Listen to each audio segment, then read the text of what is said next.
afternoon. Trust we're doing great. Yeah, I think it's been an interesting conference. I've learned quite a number of things.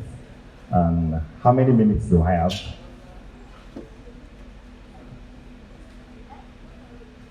Excuse me. How many minutes do I have? 40. Okay. Okay, so I'm going to be giving a keynote address. I'm going to make it very short. When I see people gather students like this, I love it, and I will tell you the reason why. Because I've come to realize that a lot of challenges people have is basically around mindsets. The theme I've been told to speak about is becoming a wealth powerhouse, the right financial mindset to build wealth. I've learned a lot, heard a lot from what you guys, the panelists have spoken about. And I think a lot has to do with mindset. And sometimes you can transform that mindset when people are much younger. So I think I'm in the right place. And for the people that put together this event, thank you so much for putting this event together. And thank you for inviting me to speak. My name is Shola Deyinka, like you heard, and of course I went to the best university in Nigeria, and it's called Unilag. I'm sure you know the university already, right? You know the university, right?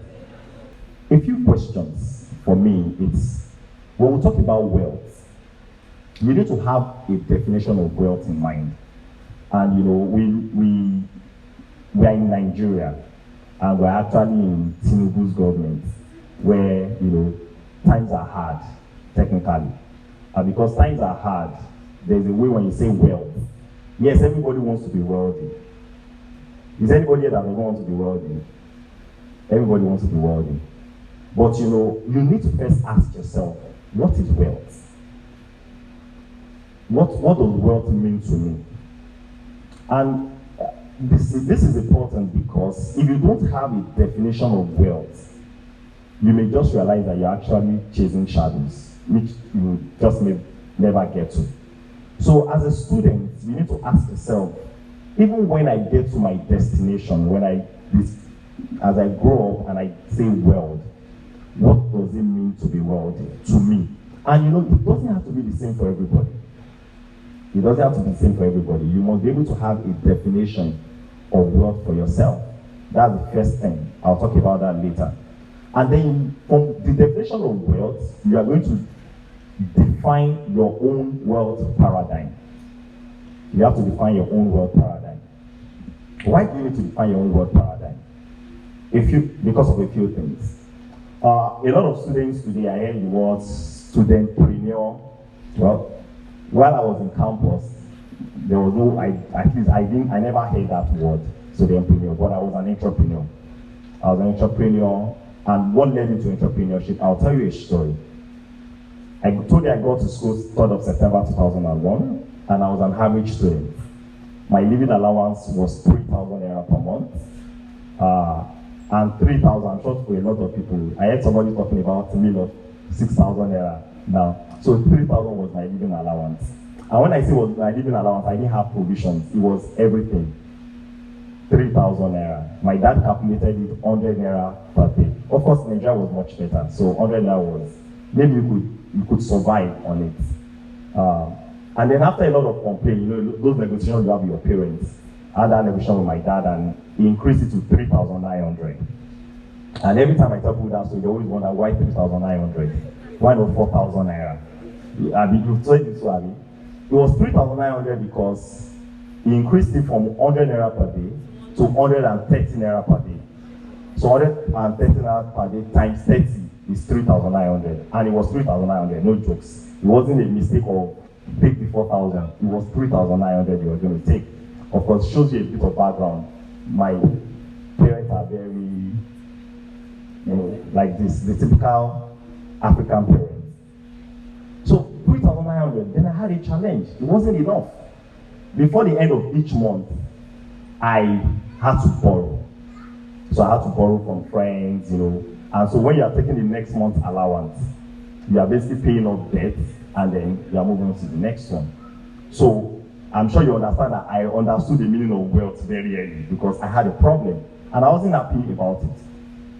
I was also a Christian, and I got to understand that, at least you can pray to God, you can trust God for things and stuff. So I decided to really do a lot of soul searching and asking questions. Then luckily for me, in my part 2, I had a breakthrough. And what happened? So I applied for scholarship, Chevron scholarship, and I got the scholarship. So Chevron was going to give me, I think if I remember very well, per year was about 70,000 naira. Yeah, I think 70,000 naira per year. That was the scholarship. So imagine, first and foremost, imagine I'm a big boy on the spot, right? I'm balling, right? Someone said balling. Yes, man, because 3,900 times 12, 4,000 times 12, 48,000. So first you have more money. And then my dad told me that I was going to be signatory to the account. And you can imagine that I had my first riot as a student. I said never, I revolted. He said, go forbid. After you have given me 3,900 per month, now God has given me a breakthrough. You want to control the breakthrough.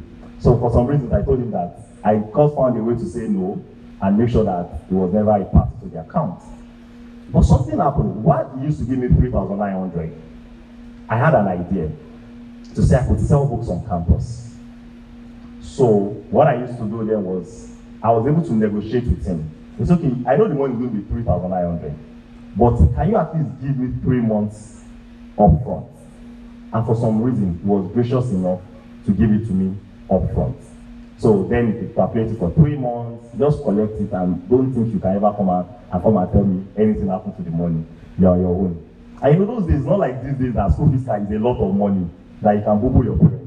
Those days, school fees, accommodation was 90 naira. School fees was 1,000 naira. Accommodation is 90 naira. They increased it. After they increased it, those days they increased it with 5. We closed school down. It's 500 naira. It's all over the news. So, my parents some textbooks, they'll tell you, my father has the one place. We say, there's this textbook. My father say, does everybody in your class have the textbook? You say no. He said you can be the person that does not have the textbook. Since everybody does not have the textbook, you understand? Except you come and say, I got to a particular level. I told my dad, I need to buy laptop. And I said, she go in the class and she want a laptop. She said, money there's somebody that does not. And I said, you'll be one of the people that don't have money. And so basically he gave me the money up front. And because he gave me the money up front, what I did then was, for those of you that know Ajegunle very well, there's this book market in Ajegunle at the end of Malu Road. So I'll just take the money, buy the books, Christian literatures, motivational books, and everything. And then I'll take it to campus, mark it up, and like somebody was saying, you have to understand timing. When students come back, when they come to school, they have plenty of money. That's a very important sign. So the books are ready. So when people are they are still in that pleasuring period, I sell the books to them, make extra money, and then I move on. And so that helps me to cushion some of the challenges I had. So fast forward to about a year after when I got the scholarship, I already had the business. I did not have capital. So that capital, I basically just injected it into the business. And I can tell you a lot of stories about it, but to cut the long story short, I started a bookshop. First, I started selling it in my room. From my room, I went to get a shop. A shop. So when I got a shop, that's how I had to get my first employee. So in my room, when they come and knock, I sell it to them. But when I got a shop, I realized that as the leader does the business, the shop has to be open. So I got someone to stay in the shop, moved on with my life. After a while, I got another location in Ibadan. So I was still in Ife, but I had the location in Ibadan. And by the time I was leaving campus, the total money Chevron gave to me was about 300,000 naira. When I was leaving campus, I was a millionaire. Fact, not audio millionaire. As in, I had near cash. I'm not even talking of assets now. I had near cash, investment, stocks, like things I could point to that really made me a millionaire. And I will share with you the principles that I basically followed that helped me to be able to achieve this feat. Of course, I left school. This year is my 15th year when I started my career. And I hope, I'll be able to, maybe I'll do something on my 15th work anniversary. I actually started work after my NYSC September 14, 2009. And so, this year will be 15 years I've been working. Short, but I can tell you, I have also achieved a lot working. That these lessons that I learned as a student, I basically went ahead, consolidated on these lessons, and I believe that those will be the lessons I'm going to share with you. So first is that building wealth is a marathon.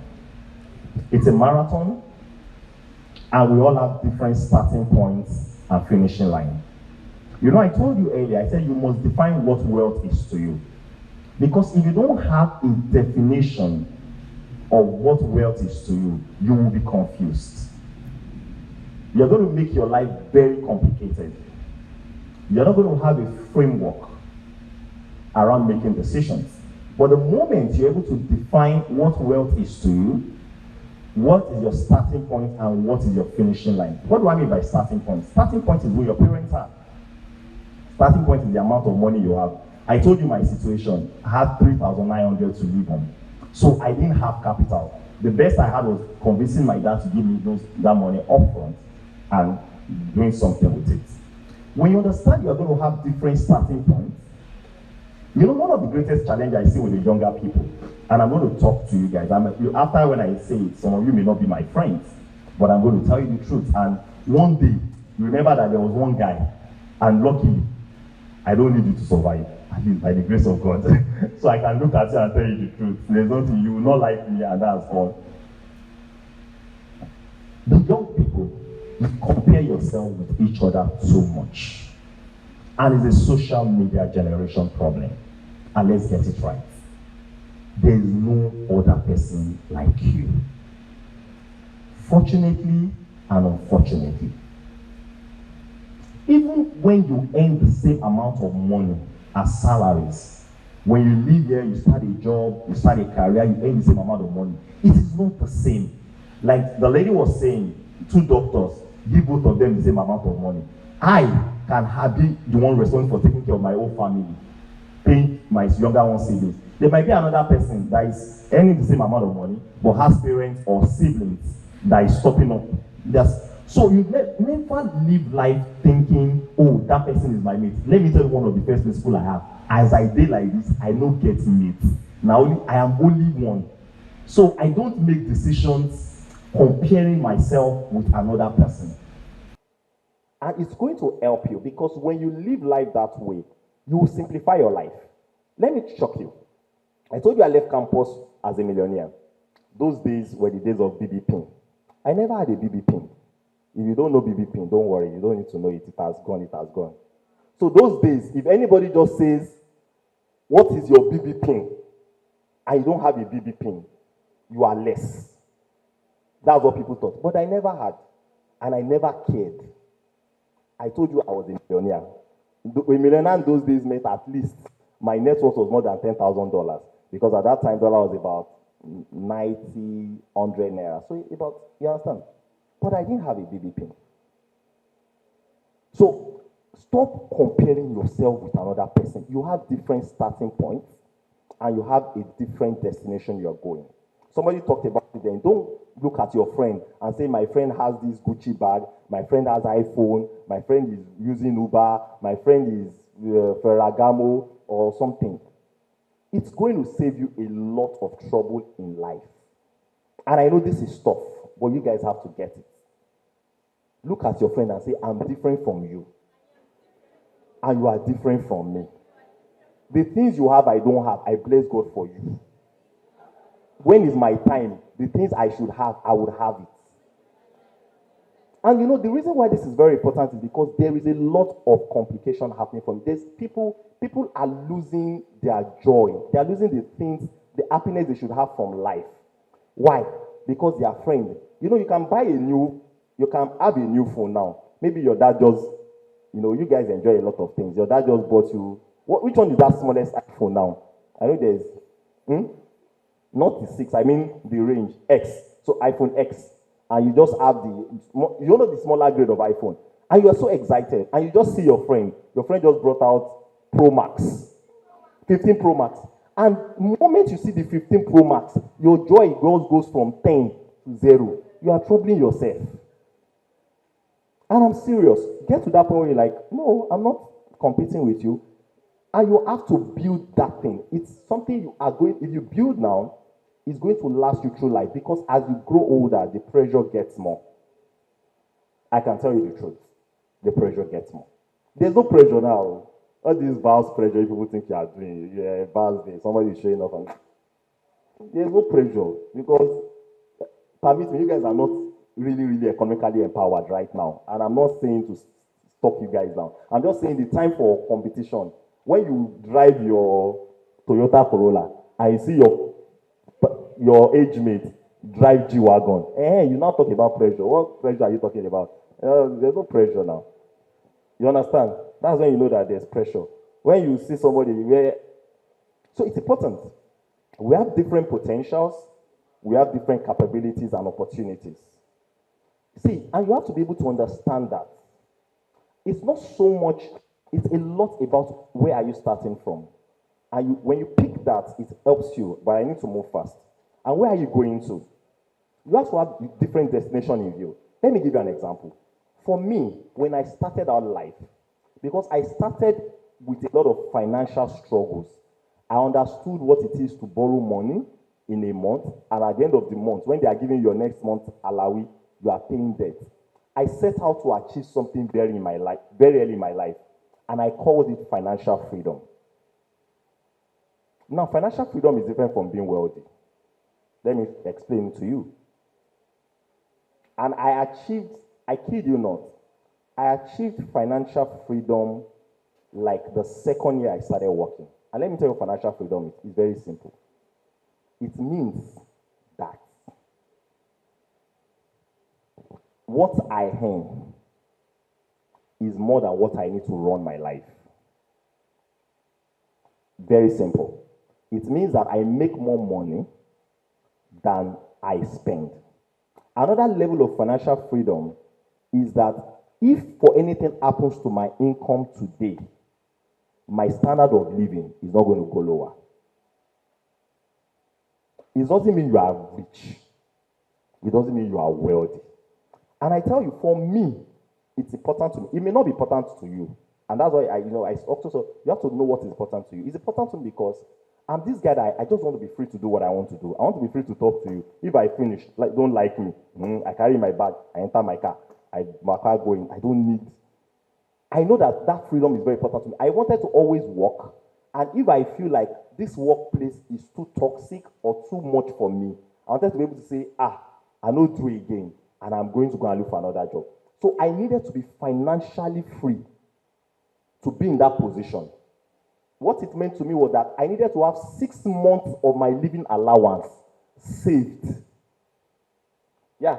So it meant that if I earned 100,000, I needed to have and I could earn 100,000 and what I had to live was 50,000 at that particular point in time. So what it meant was that I needed to have 300,000 saved up somewhere that I know that if you vex me too much, I'll just come the next day and say, I don't do it again. And I know that within the period of 6 months, I was going to be able to make get another job. So, financial freedom.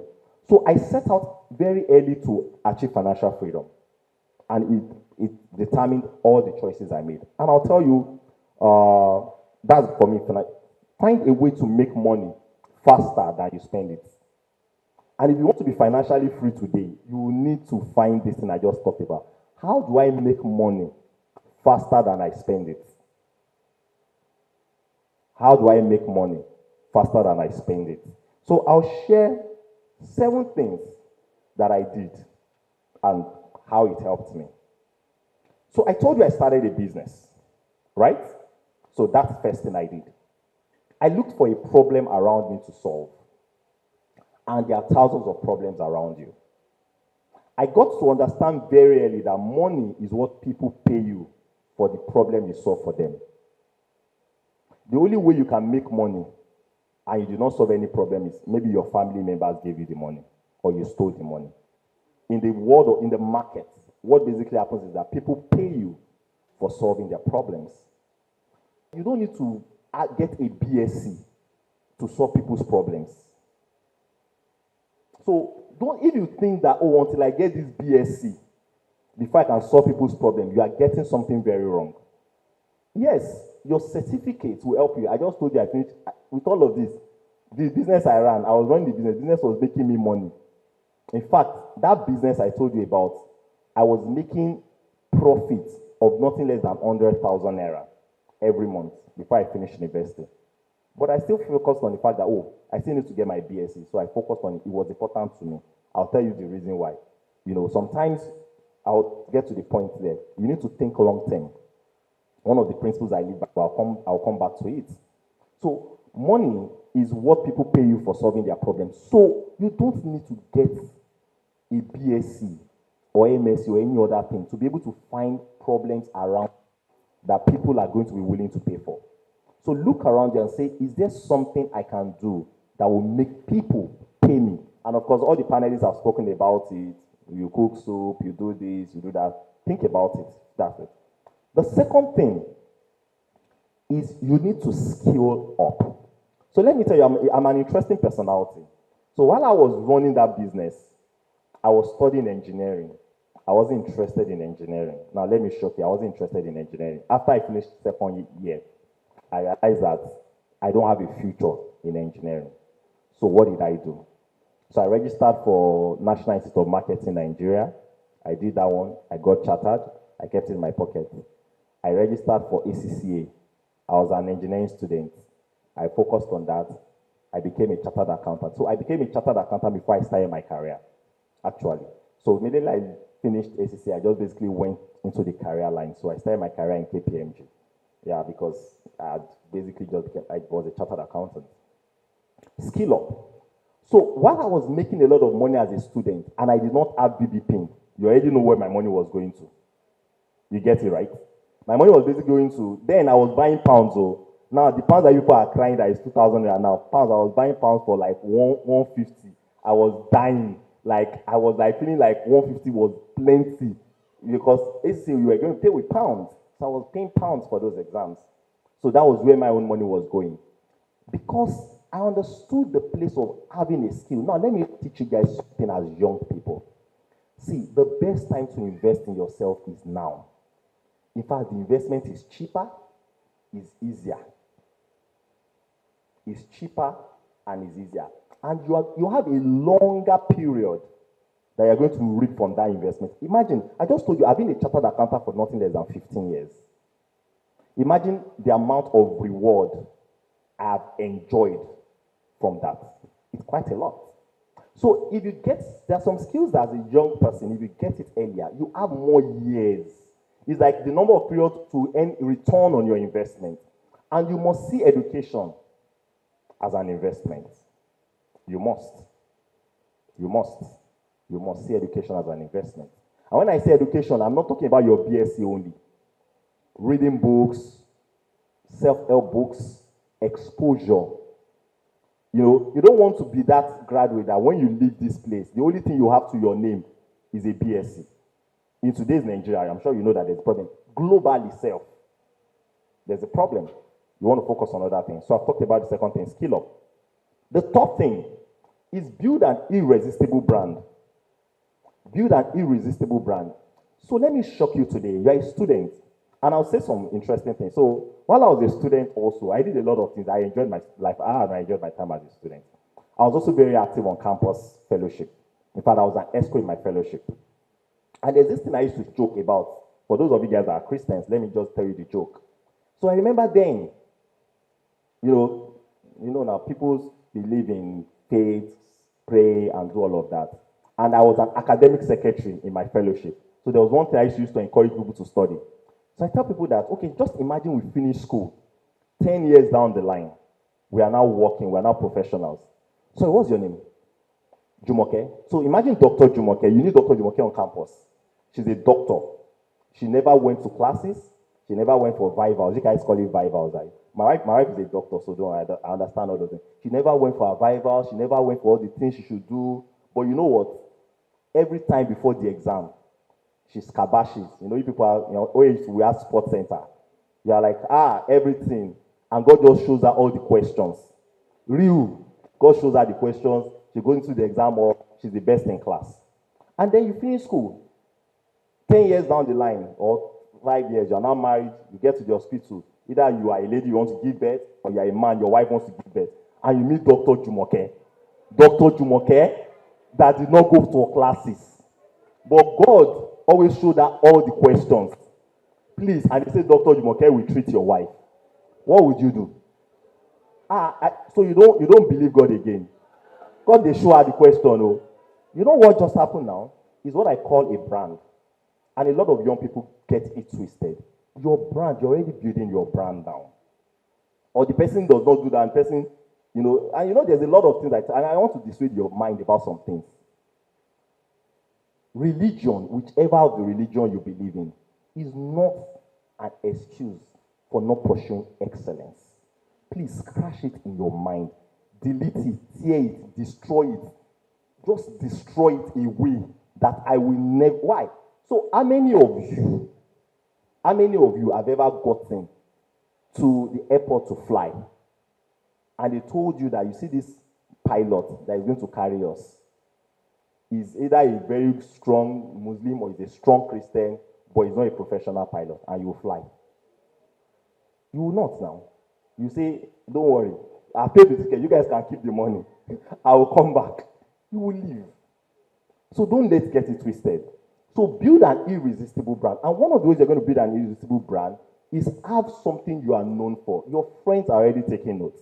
Some of your friends that will refer you to become ministers, governors, and whatever tomorrow, they're already knowing you today. And I'm telling you, they're already making up their mind. In fact, call yourself best friend forever. Be doing BFF. The BFF, when the opportunity comes, you know the BFF you will never call for the opportunity. No, it doesn't mean you don't trust them. You play with them, you trust them, but you're like, sorry, for this, I cannot take the chance on this. And that is what is branding. That's what is branding, It's not for you guys, a lot of you guys think branding is all these things people do, digital marketing, all these things people do on social media. This generation, we are so, no substance. Substance is the reality. So build an irresistible brand. In the long term, the people you know will be more important than the people will be more important than what you know. So be very intentional about building an irresistible brand. Let people know you for what it is. If you're studious, this is a career on practice. Be studious. You're doing your business, let people know you for it. How many more minutes do I have? 15. Okay. Thank you very much. Fourth point. You will have to improve your capacity along the way as you grow. One of the things that will make you a success in life is to just pick this thing, lifelong learning. And that's it. Even for me as a person, that is what has helped me, lifelong learning.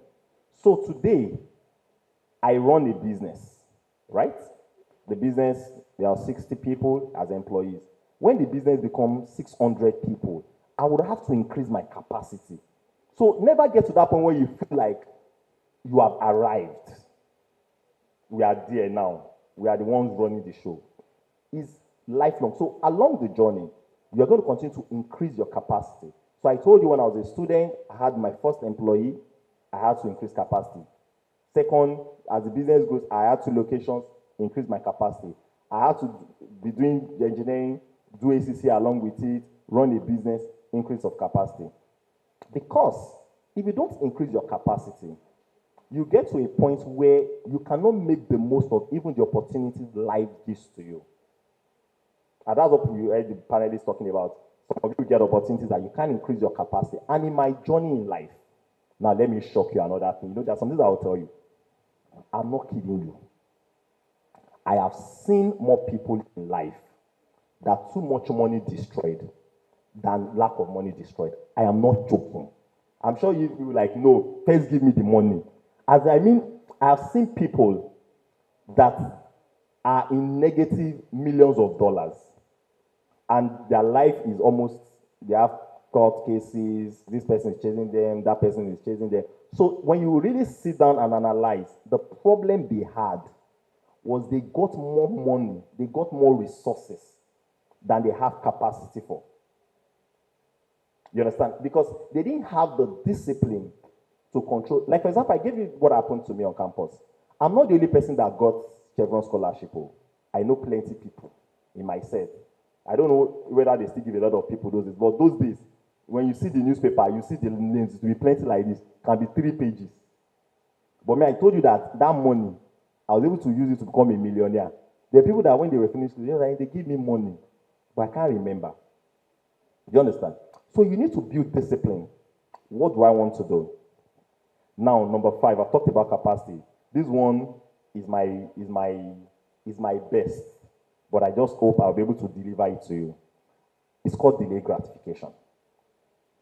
It's one of the hardest things to teach young people. In fact, I'm trying to teach my kids now. I have a 10-year-old, I have a 7-year-old, and I have a baby. I'm trying to teach them delayed gratification. So I'll tell you what I began to teach them. So right now, my kids feel like once it's holiday or it's Saturday, they can start playing game at any time of the day. And for a while, I turned a blind eye to it. I just feel like, okay, it's what happened during the weekdays. But then one day I woke up, I said, wait a minute, this doesn't make sense. Why do you wake up on a Saturday and you just feel like the first thing you should do is pick your Nintendo Switch and start playing? That was not the way we were raised. And I'm not ready to raise my kids that way. So now, the rule is 12 noon. So before I came here today, my son kept coming to ask me, so Daddy, what's the time now? What's the time now? I said, it's 10. Came back, I said, what's the time now? It's 11. He came, he begged, he said, Daddy, can you just reduce today by 1 hour so that we'll start? I said, no. He came back, he said, what about 30 minutes? I said, no. He said, what about 20 minutes? I said, no. He said, what about 10 minutes? I said, no. That's 12 o'clock. You might think I'm just being wicked, but what I'm teaching him is that it's not everything you have like this before you that you must put in your mouth. And it's something that this younger generation, you need to get. If your parent is not teaching you, better teach yourself. Because you must learn delayed gratification. That you are like, this thing is within reach, is within what I can enjoy, but I'll just say no to it. Why? So that I can enjoy it better in the future.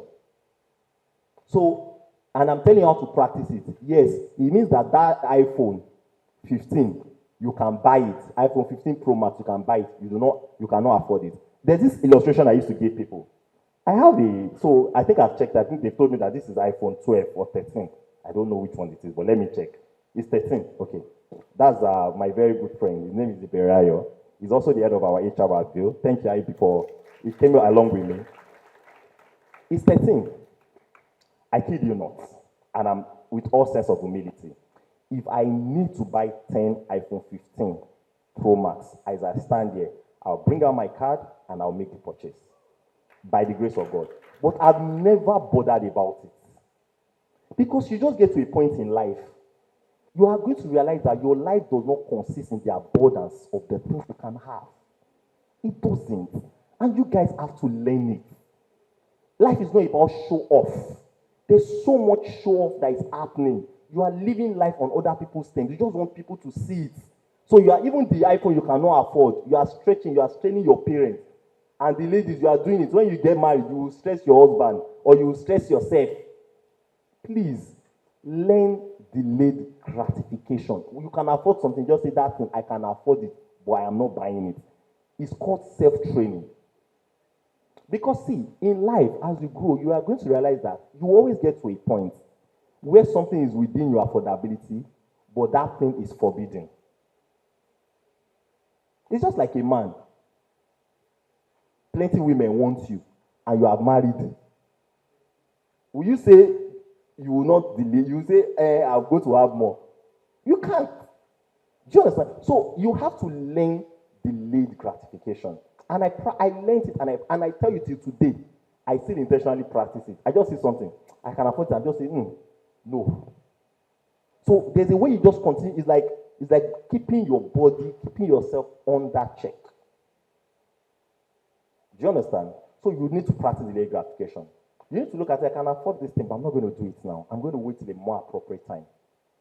And this is one of the things I did that helped me to make money when I was young.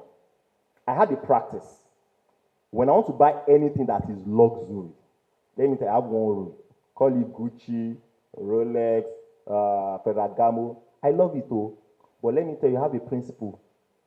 I buy it only from what I call the fourth generation. It's a principle almost all of you can never even, you are not willing to hear, but let me tell you.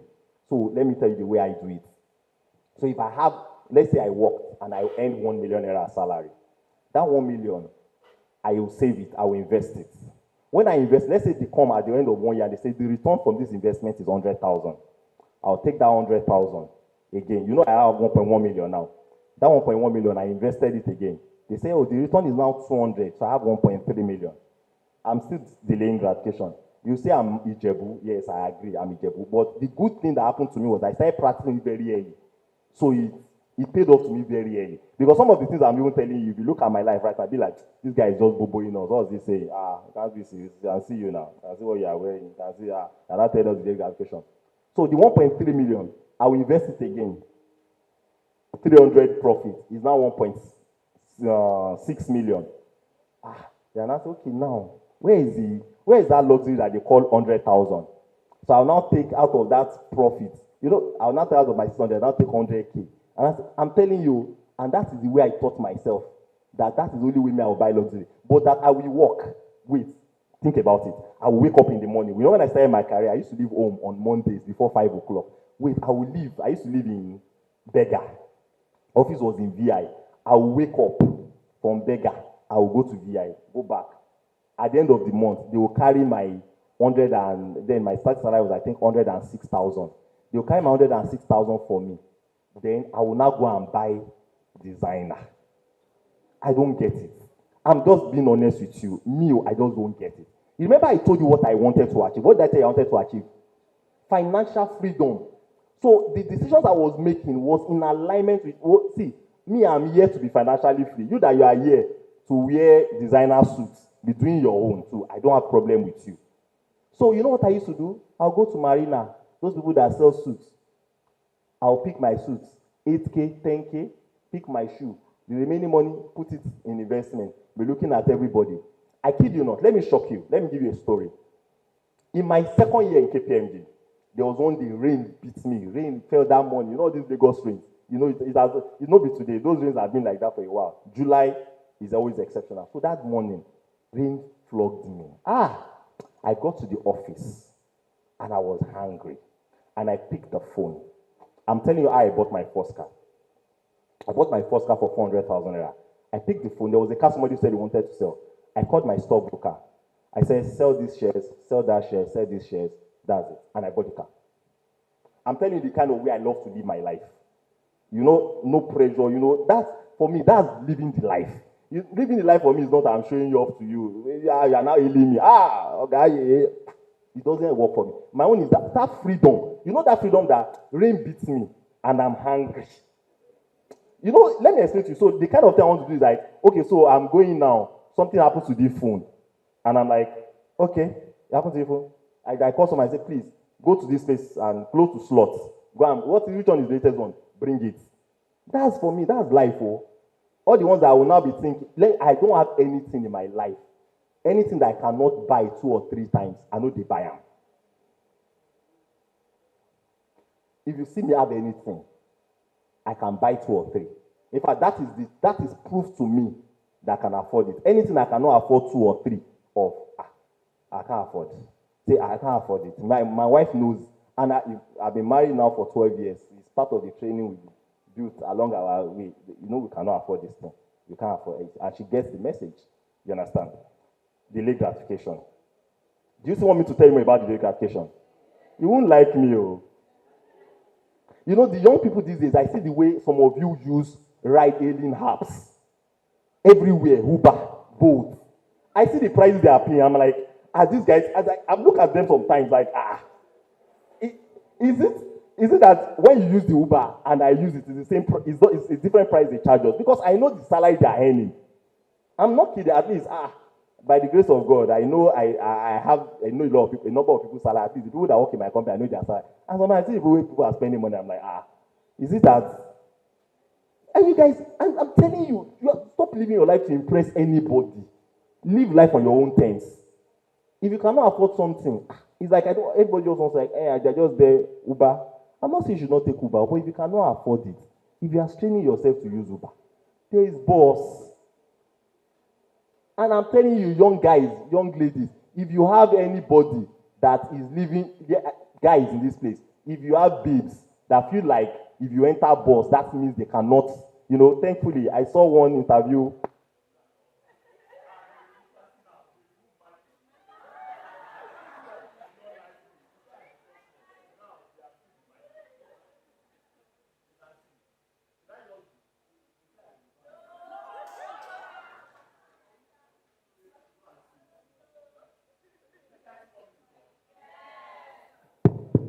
Enemies at work. Okay. Okay, I think it's working now. Thank you very much. I thought maybe the person had this guy just said, this guy, you are talking too much. See, guys, you are young, and you need to get some things very right early. I told you that, I can tell my wife that this one cannot afford it. Because my wife knew me when I was on campus. Her father bought her BlackBerry, and me, I never had BB. And I still scoped her. It's the truth. I scoped out those days, Nimbus. If you know Nimbus, if you know Nimbus, yes, let me raise your hand up. You know the old people. You must be old to know Nimbus. So we will download, you better download Nimbus. Because if you cannot chat on, Nimbus was before WhatsApp. So what the things WhatsApp can do today, very old, was Nimbus. So you have to download it. And I want to beg you, young guys, in fact, don't marry someone you have to impress. Year today. If you cannot look at someone and say, see, now so we build. I love there was an interview on a husband that, and you're like,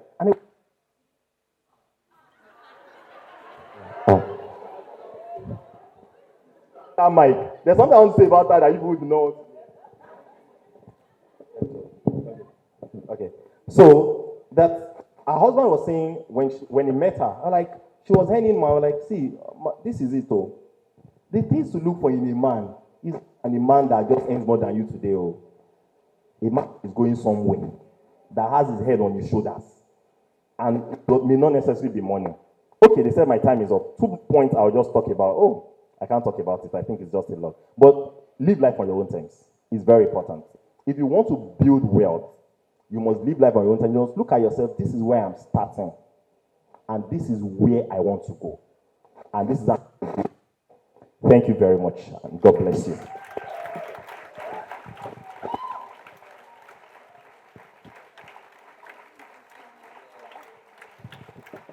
Wow, please can we celebrate him for that amount of value? Well, I don't know about you, but that session was amazing, wasn't it? And I think I really love the fact that he was giving us his own life story. There are some inspirational talks you will go for. The way the person will tell you how they started out their life. In fact, you don't think you have hope for tomorrow. Because they will not even tell you all this from grass to grace story. They'll just start with, okay, so that's how in my 200 level, I thought about this business and I pursued it. I went before a mix of investors and I pitched my ideas to them. And that's how I, secured my first seed funding. And well, that's why when I see people of today who just scroll their phones, I'm like, what are you doing, young man? And you are in the audience, you're like... But I love the fact that he actually gave us a background. Like, please, can we celebrate him one more time? Thank you so much, guys. That's not a Maguire to perspire. That's actually, something worth it. Please join me together one more time. And, when he was speaking, he was shaking lots of tables. I mean, right? Made us understand that if a man message me, if a man toast me for morning, I bill him for evening, don't do that. Don't do that. Was making us understand if a man does not have 20 million naira, it's not for me. No! That's what it's telling us, right?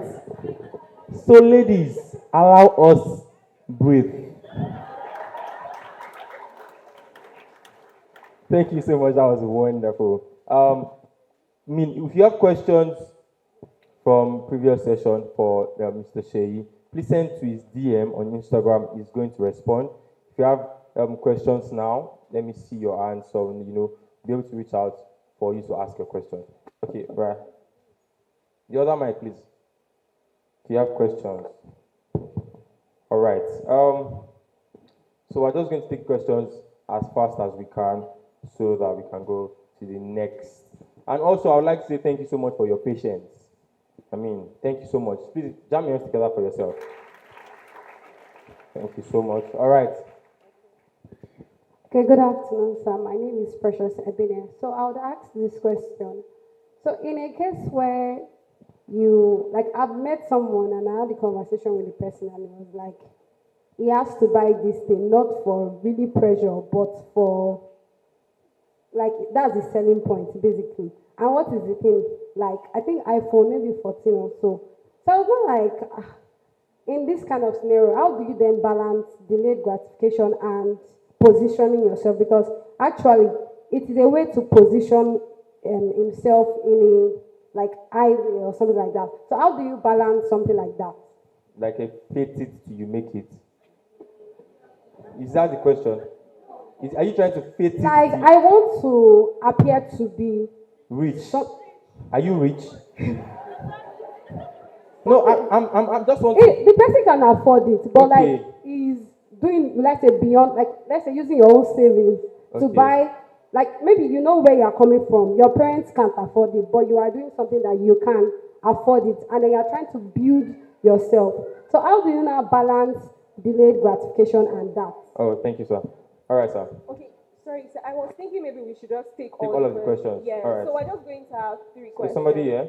My question is, I'm going to ask you. It says that because I've been hearing your business money is not your money. You have no. I want to get it clear. If, for example, you have a business and that business is what is funding your academics, your school fees, and everything. How do you do it? That you don't touch it, or how am I going to balance that? Okay. How do you balance your business money from your school fees? Okay. All right. Okay, so I think we're going to take one more question. No, please. I think a lot of people have questions. Loud. Let's pick number at this point. So once we get to a particular number, and because I know questions bring up questions. So after the number 5 or number 7, we no longer take questions. So she's number 1, then number 2, number 3, number 4, and number 5. Thank you. That'll be all right. Okay. My name is Bukola Jegede of Olaje Empire. So just adding more flesh to the first question. Okay. So putting it in this way, for example, we had a strategic section in my company last year, and there's this part of where you want to pitch the company. We deal with millionaires and all of those big businesses.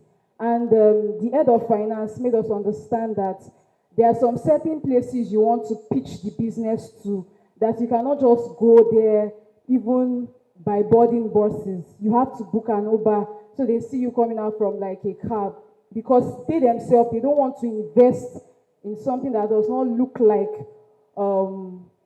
as big as what they have, right?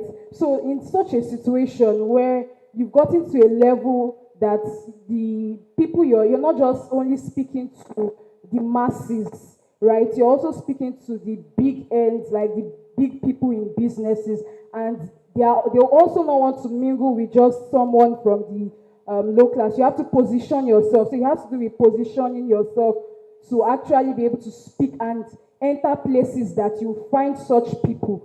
So how do you now balance this with actually not overspending or looking at the part of delayed gratification also? All right, thank you so much. Which number 2? Number 2. Number 2. All right. Number 2. Okay.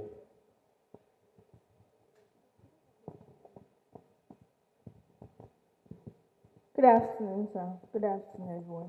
You made a statement about your starting point. I'm a graduate and I started my business in 400 level. I'm a law graduate. And because of, okay, my business that I started was not because of starting point, but it was more of a struggle of a widow having to sponsor her children through school. So now, at some point, I had to close down my business because I was not getting funds. Even right now, I had to stop and get a 9 to 5 job. So, do you think it was a good thing? Number one, how do I now come back to the business space? And how long should I give myself to now say, okay, I think I've saved enough. I think it's time to come back because I really just want to go back to the business. I'd like to know your definition of wealth. So your view, your standpoint on wealth, because I also have my own definition of it.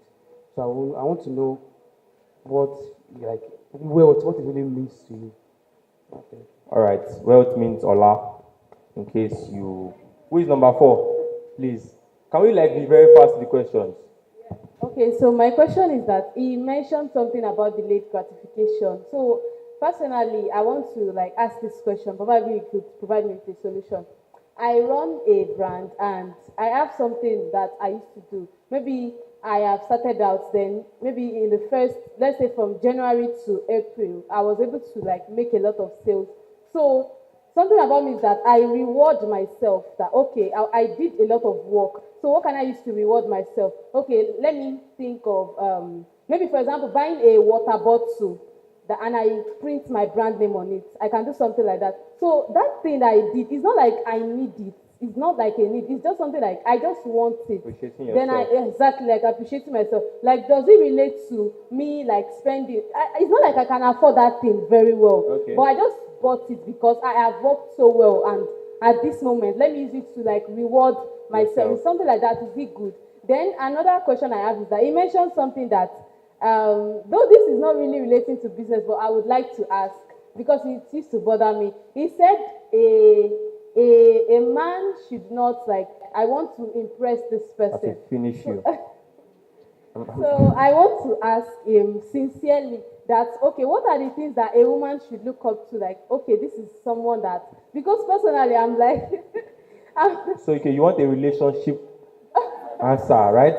Don't worry. We would have a question. Don't worry. You need to know what you want to do to be able to live with a man. All right, don't worry. Follow Pastor Kingsley online. Yeah, answer Pastor that. Mildred. Um, Okay, so number 5. that's the last person.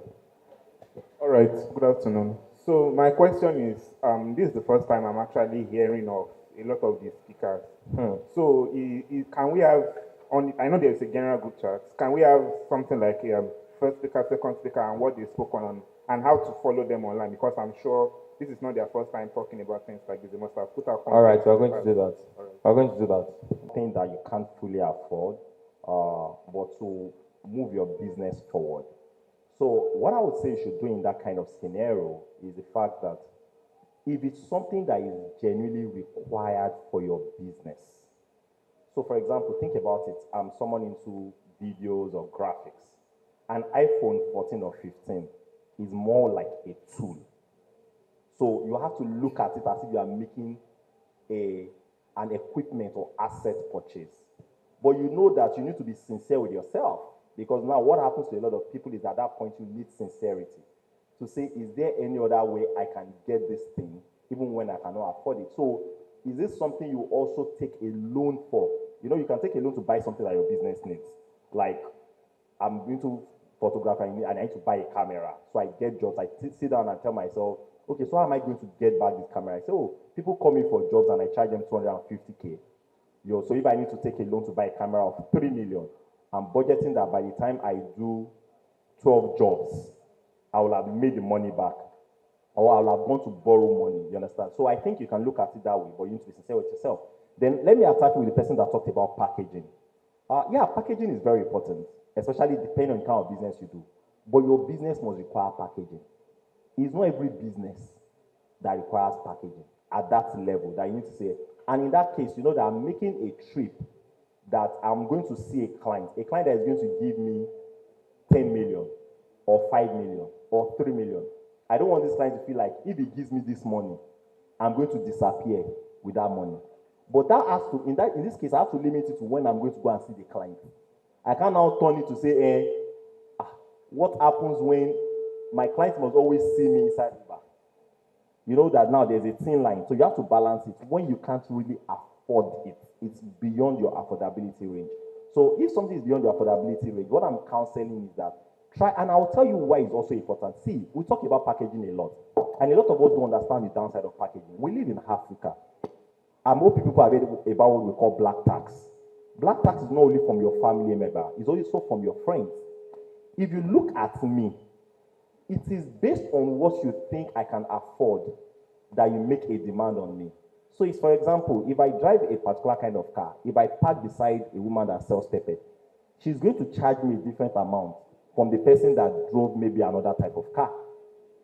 So there's expectation. You guys don't understand that there's expectation that comes with some kind of lifestyle you live. And a lot of issues that some of you have is that you have not made that food, you've not thought it through. That if I buy this kind of thing, if I do this kind of thing, what expectations am I creating around me? And am I already in a position to meet all these expectations? Because if you are not, then you can begin to have a lot of crisis. You're like, why is this person saying, why is that person saying that?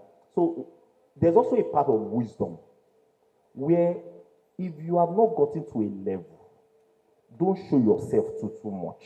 It's wisdom. Oh. You can say, what is this guy talking about? It's wisdom. Because you are putting yourself even in harm's way.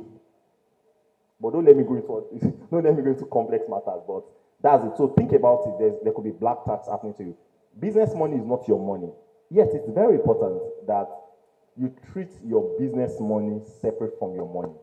And this is why it's important, because as a businessman, there will always be, all things being equal, there should always be cash with you. So if you don't put a separation between your business money and your money, there's that possibility that you just dip your hands into it. And so at the end of the day, you cannot have proper account of how your business has performed. You can't say, how much profit did I make? So this is what I recommend you should do. Your business money is different from you, but at the end of every month, you can tell yourself, this business produces 200,000. Me, my salary from this business is 50,000. So at the end of each month, when we made the profit of 200, I'll collect my 50,000.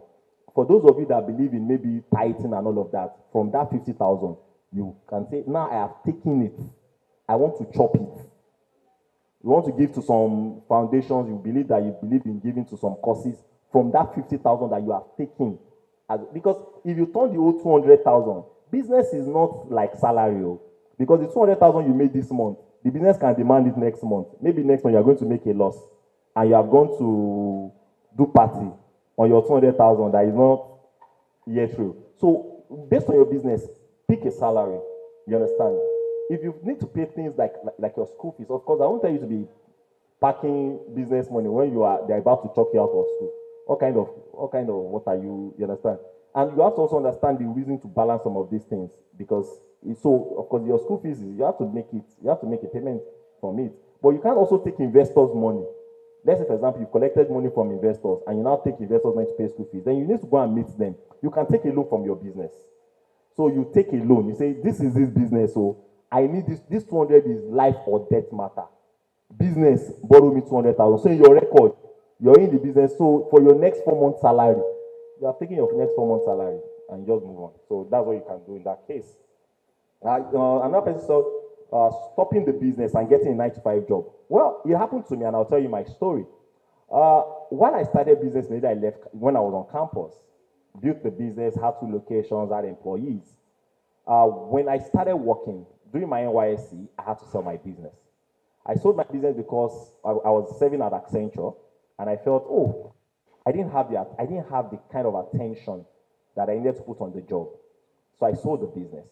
And I tell you, in retrospect, it was one of the best decisions of my life. What happened to me? When I went to work, my horizon changed. Of course, I worked in Accenture. Accenture is a global company.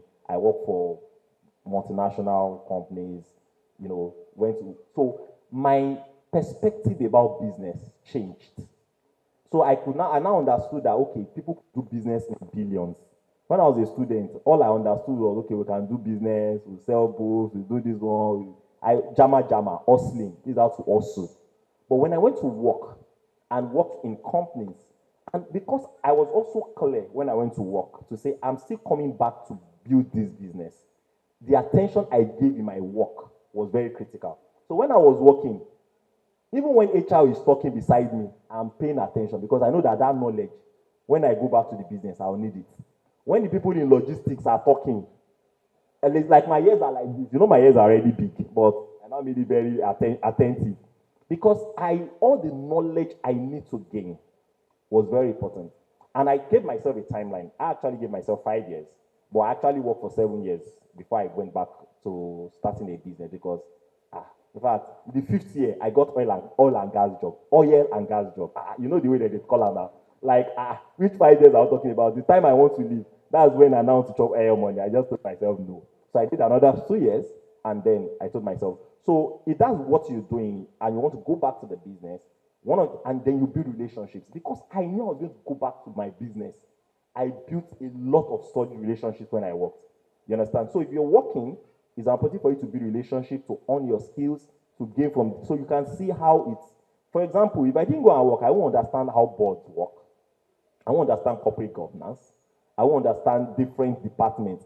People in my office know me. Before they say Jack Robinson, I will tell them how they used to do it in KPMG because that was where I worked.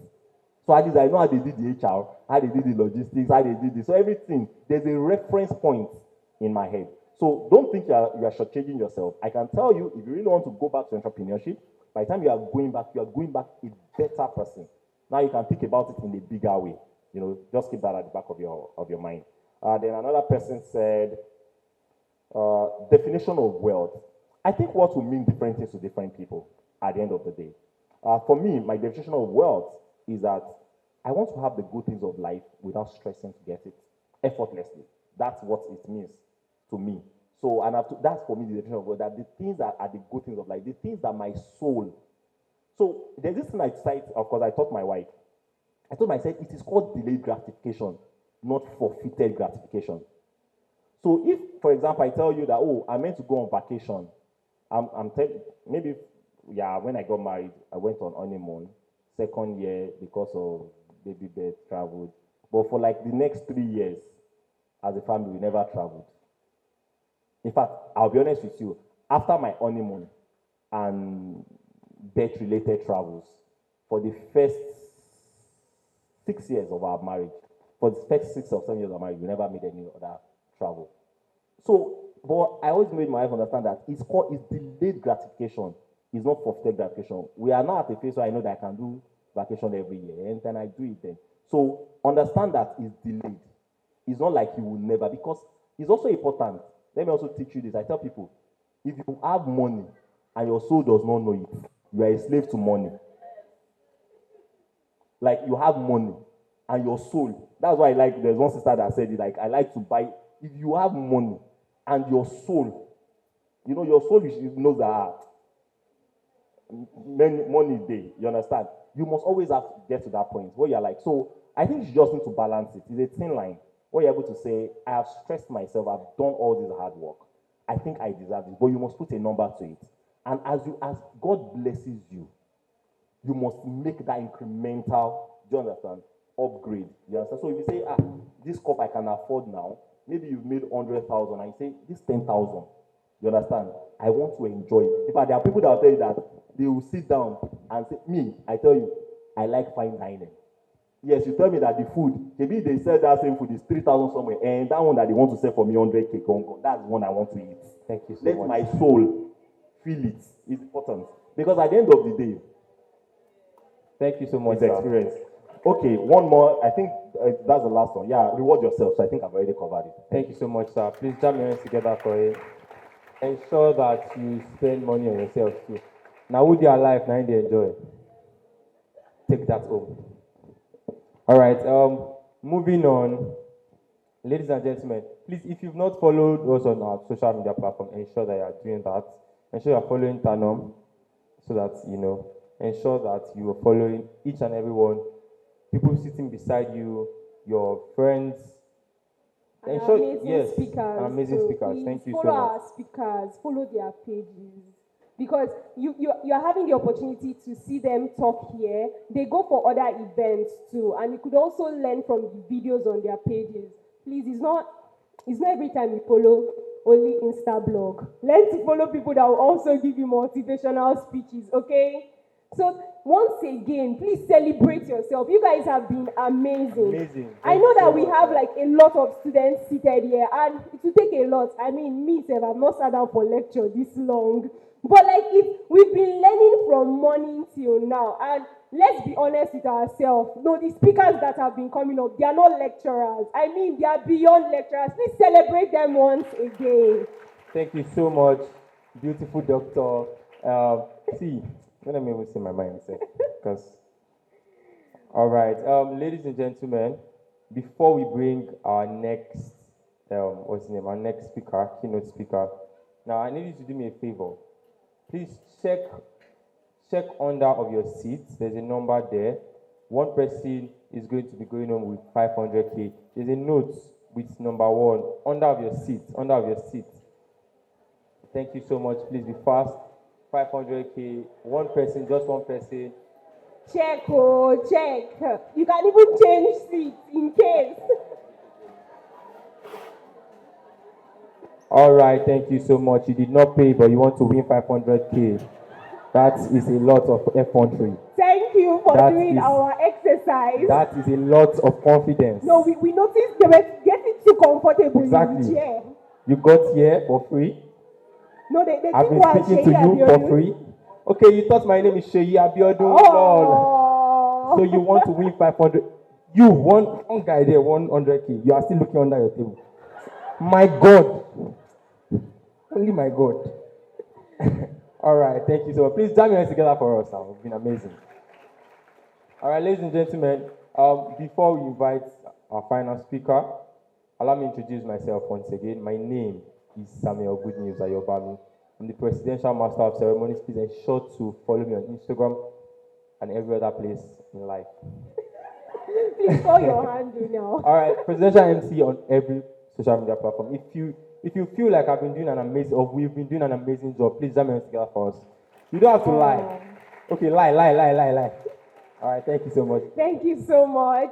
And you can also do well to follow me. I've been honored to be your compare for today. My name is Chioma Mirabel Wodo. On Instagram, you can find me as Mirabel_Wodo. And then on LinkedIn, you can see my name as Chioma Mirabel Wodo. Thank you so much. Thank you very much. All right. Okay, so to bring our final speaker, wow, it's been an amazing time. Ladies and gentlemen, I would love if each and every one of us can pay attention as I read her bio. Funto Iboye is a dynamic individual who has achieved remarkable success in various domains. Presently, she holds the extinct position of CEO at 528, a renowned global firm specializing in design, architecture, property development. Funto leads a passionate team dedicated to creating transformative spaces for people to live and work in. Funto is an alumni of Covenant University, where she graduated with a second-class upper degree in accounting in 2010. I expect a round of applause for that. Shortly thereafter, she attained her Chartered Accounting certification in 2011. Initially employed as an accountant in the tech industry, Funto later embarked on a new adventure, transitioning to brand management at the renowned multinational company L'Oreal. However, driven by her entrepreneurial spirit, Funto eventually founded her own organization, 528. Her exceptional contributions have garnered widespread recognition among notable platforms. In 2017, she was honored as one of the most inspiring women in Nigeria by Y Naija and Leading Ladies Africa. Please, can we celebrate her? In 2020, Mogulettes Africa celebrated her inclusion among the 100 most inspiring moguls, the Richer Woman Incorporation further acknowledged her impact, naming her as one of the 100 most impactful women in 2022. These accolades serve as a testament to Funto's consistent dedication and influential presence within her field. Beyond her role at 528, Funto is the visionary force behind Recalibrate Academy, a faith-based business coaching initiative set up to raise kingdom-minded, profitable, and influential entrepreneurs who advance God's agenda in the marketplace. Through her books, coaching programs, and speaking engagements, Funto has touched the lives of numerous individuals globally. As an accomplished author, Funto has penned 6 impactful books, including notable titles such as Recalibrate and Small Girl, Big God. Ladies and gentlemen, with a resounding ovation, in fact, with a standing ovation, can we make welcome one of the top 100 most Funto Iboye. Oh my God, thank you so much. Please have your seats. I've had an amazing time. I mean, after Mr. Shola's session, I'm just like, let's cuckoo close now. What do I want to say again? All right, but I'll just make it pretty brief, and then hope you don't mind me staying here. I feel like, climbing this podium will make me too serious, and I don't want to be too serious. So can everybody see me? Can everybody see me? I know that, we've been here since 8 a.m., but thank you. That you stayed till now. Please put your hands together for yourself. So I promise that I'm not going to take so much of your time. When Mr. Shola was speaking, I just realized that I'm actually really old. Like, I really feel old. When he said he graduated in 2009. I graduated in 2010. So that means it's been 14 years since I graduated from Covenant University. I'm like, wow. So with all that is gray hair, just because I don't have gray hair yet, I don't look that old. But it's such an honor to be here. So Tolu has given me the topic of, what's the topic? Building a business that is bigger than you. So I'm just going to, rush, just an acronym and just share a little bit of my own story. So I remember I started my first business actually when I was in school. Shola said he went to the best university in Nigeria. I went to the best private university in Nigeria, Covenant University. Anyway, it was in 200 level when I started my very first business, right? And what happened was I realized that every Sunday after we go for chapel service, after we go for church